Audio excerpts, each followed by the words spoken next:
Mahirap 'Di ba? yung sisimulan mo, tatapusin mo, magpapakahiro ka at sasabihin mo na dahil sa akin na bulgar ito, pero sa bandang dulo, sabit pala kayo, siya ang magtuturo sa iyo eh. Siya ang magsasabi na kasama ka dyan eh.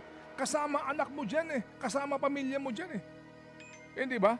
Ang kanilang favorite pa rin, DPWH. Hindi ba? Ngayon, sila pa rin ang may pinakamalaki.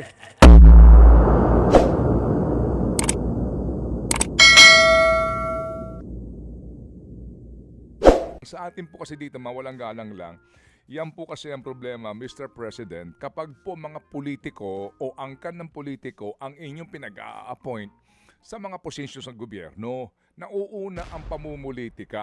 Mawalang galang lang po hindi sa pinupulaan po natin ang itsura, pero ano mapapala ng Pilipinas kung ang pinapangalandakan nyo muna ay yung pagmumuka ng sekretary?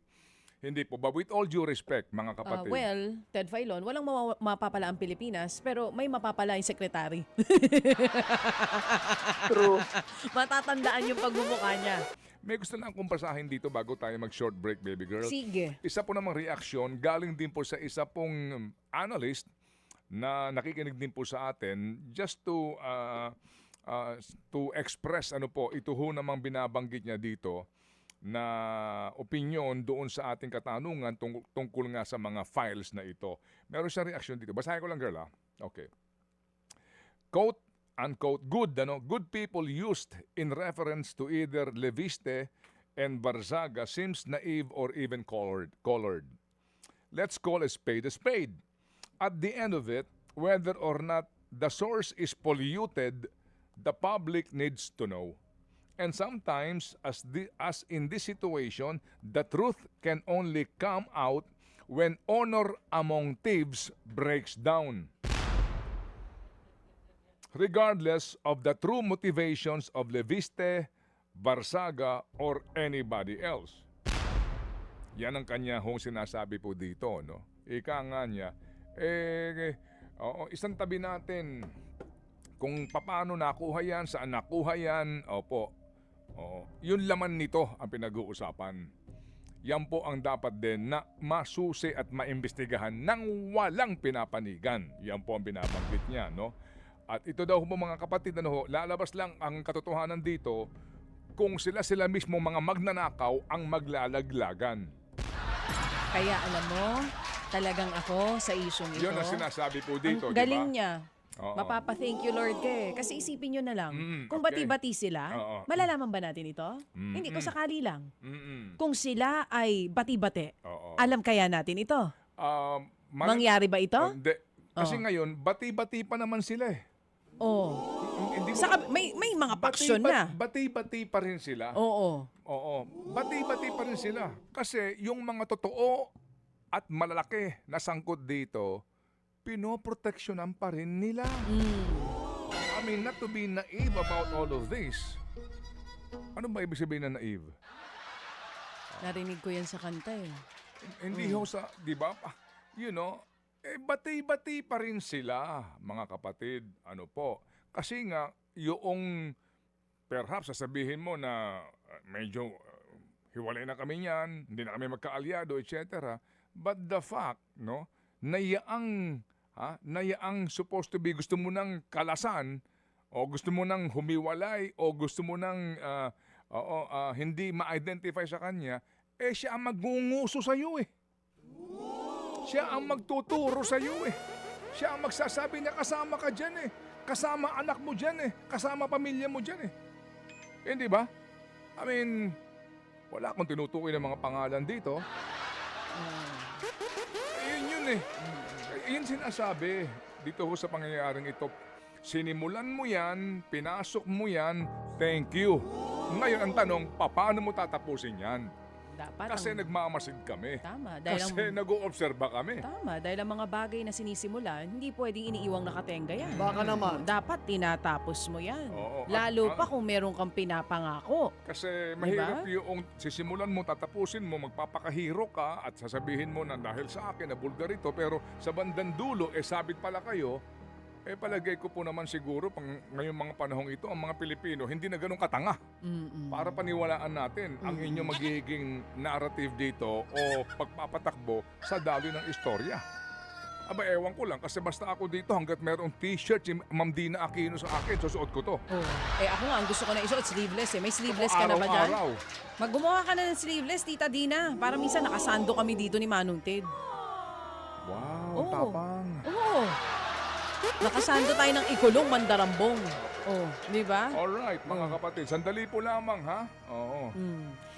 Silang mga bati-bati Kaya na. nga, hindi sila bati-bati. Yung iba bati-bati. Meron may mga galit-galit.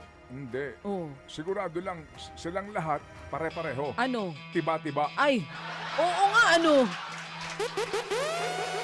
At tayo, Bati-bati, tiba-tiba. pag binaliktad pala yun, tiba-tiba. Tayo, anong tawag sa atin? Kawawa. Mga manok. Oo, Ang mga turing kawawang nila. manok. Hello! Basta ang sigaw natin tuloy pa rin. Ikulong! Mandarambong! Napakalinaw. Ngayon, balikan natin to. Oh, sige. Wala silang budget. Oo. Magkano lang po ang inilaang budget, Aaron Tolentino, para sa iyong mga kababayang magsasaka dyan sa Bulacan?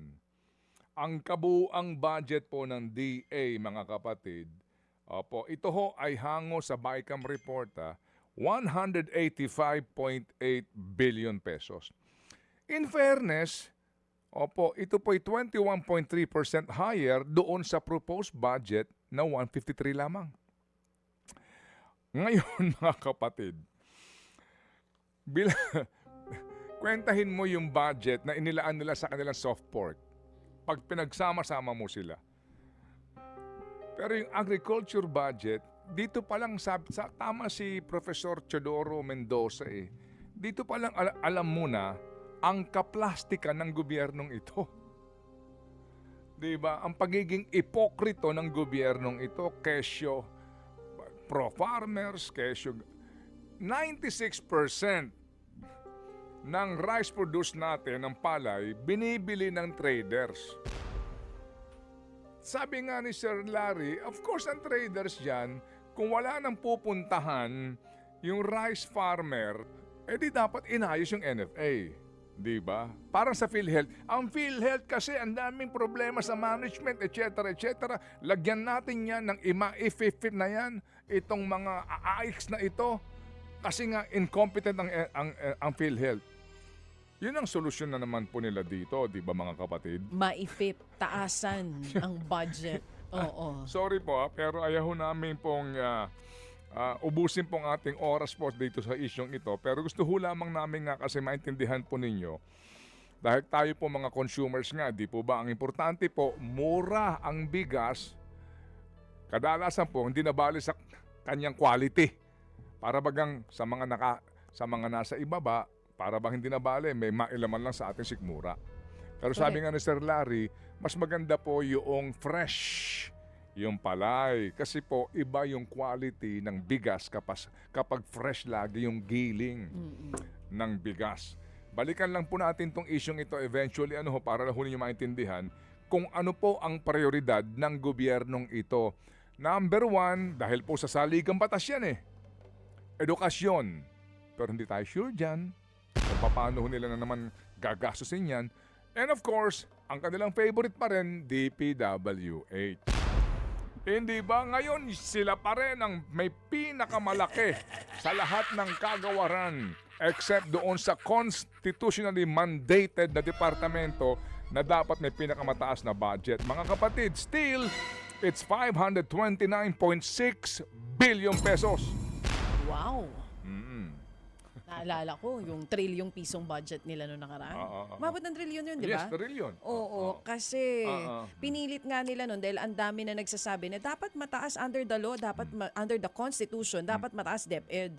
So lahat ng hindi under DepEd, sinama nila para lang malagpasan yung DPWH budget noon. Pero laki pa rin Kumbara hindi favorite child, pero kasama pa rin sa top favorites. Di ba? Oo, wala na sa top 1, pero nasa top 5 pa rin siya. Ilan na naman dito yung solar lamps?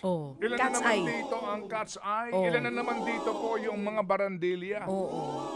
Ilan na naman po dito yung hindi matapos-tapos na multi-purpose building? Naku po, ang dami na natin yan. Hindi ba? Oo. Ay, kayo naman talaga ha. Pero mahal na mahal nila ang farmers. Oo, kaya Mahal nga, na mahal ng ating presidente ang farmers. mahal niya ang farmers, kaya nga ang ating farm to market roads, 4.8 billion pesos. Kanina, di ba, nasa balita. Yan. Ang Budget ang for farm to market ang roads. farm to market yata 4.8 daw yun ang sinasabi kanina sa Sa balita. isang lugar lang yan. Sa isang lugar lang yun? Yes. Ay, grabe Oo. naman. Anyway, sige po.